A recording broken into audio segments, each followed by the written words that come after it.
અમદાવાદ વિમાન દુર્ઘટનામાં ગુજરાતના પૂર્વ મુખ્યમંત્રી વિજય રૂપાણીનું પણ નિધન થયું હતું. પૂર્વ મુખ્યમંત્રીને શ્રદ્ધાંજલિ અર્પવા ભરૂચ જિલ્લા ભાજપ દ્વારા બુધવારે બપોરે મળેલી પ્રાર્થના સભામાં જિલ્લા ભાજપના આગેવાનો કાર્યકરો ઉપસ્થિત રહ્યા હતા. અમદાવાદ વિમાન દુર્ઘટનામાં ગુજરાતના પૂર્વ મુખ્યમંત્રી વિજયભાઈ રૂપાણીનું પણ નિધન થયું હતું.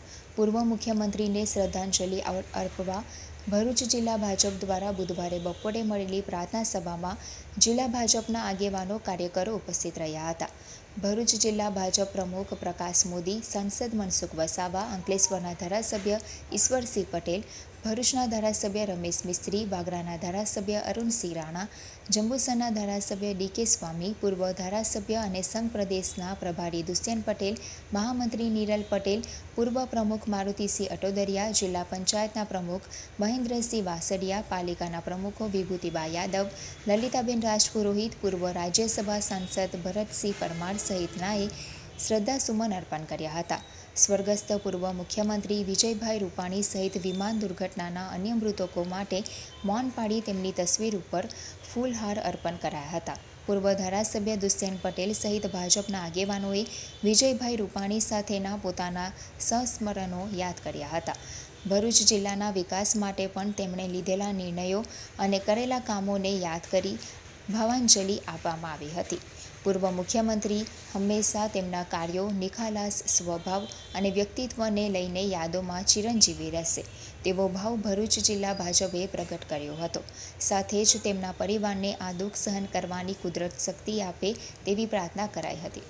12મી જૂન 2025ના રોજ અમદાવાદથી લંડન જઈ રહેલા વિમાનમાં 242 જેટલા મુસાફરો તેમજ વિમાનના પરિચારિકાઓ હતા અને આ વિમાન ટેક ઓફ થતા જ તુરંત અમદાવાદના મેઘાણીનગર પાસે આવેલ અતુલ્ય બિલ્ડિંગ ઉપર તૂટી પડ્યું અને એમાં મેડિકલ કોલેજના અભ્યાસ કરતા વિદ્યાર્થીઓ, ડોક્ટરો પણ હતા અને આ પ્લેન તૂટી જવાના કારણે પ્લેનમાં મુસાફરો અને આ બિલ્ડિંગના વિદ્યાર્થીઓ મળીને 275 જેટલા લોકોનું દુઃખદ નિધન થયું છે.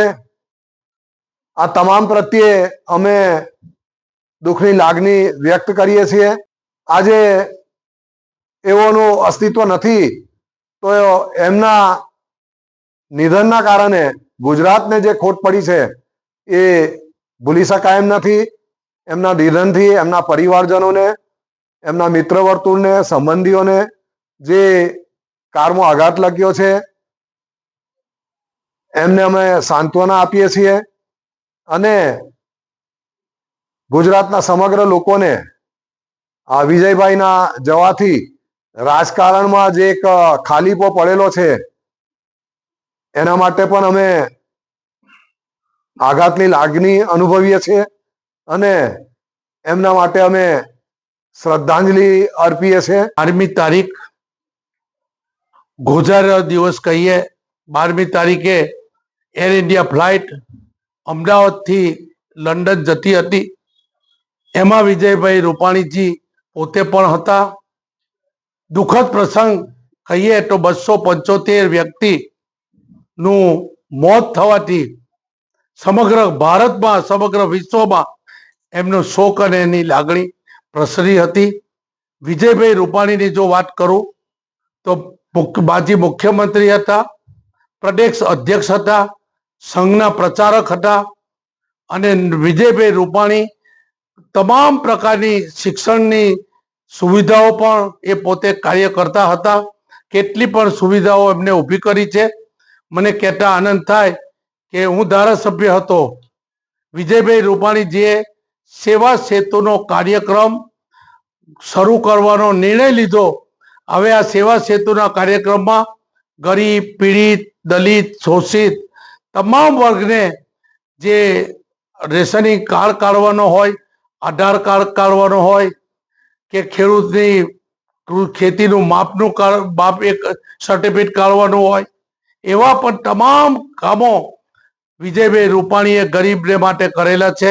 સેવા સેતુ સમગ્ર ભારતમાં લોકો એમને જોઈને બીજા રાજ્યોએ પણ સેવા સેતુનો કાર્યક્રમ શરૂ કરેલો છે.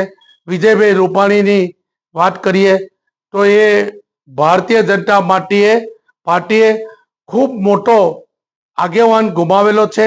તમામ સમાજના લોકોનો આગેવાન અમે ગુમાવેલો છે અને એમની ખોટ અમને ચોક્કસ પડશે.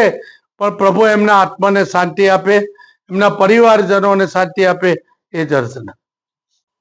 12મી જૂન અમદાવાદ ખાતે એર ઇન્ડિયા 797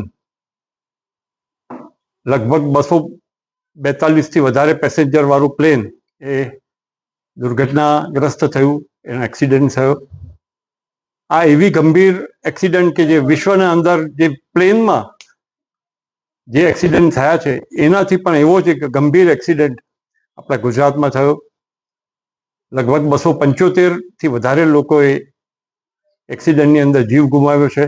ત્યારે એ તમામને શ્રદ્ધાંજલિ આપી છે અને પ્રભુ તેમના પરિવાર પર આવી પડેલી આ દુઃખદ ઘટનામાં પ્રભુ એમને શક્તિ આપે એવી પ્રાર્થના પણ કરીએ છીએ. ગુજરાતના પૂર્વ મુખ્યમંત્રી શ્રીમાન વિજયભાઈ રૂપાણી સાહેબ પણ સવાર હતા અને તેમનું પણ મૃત્યુ થયું છે.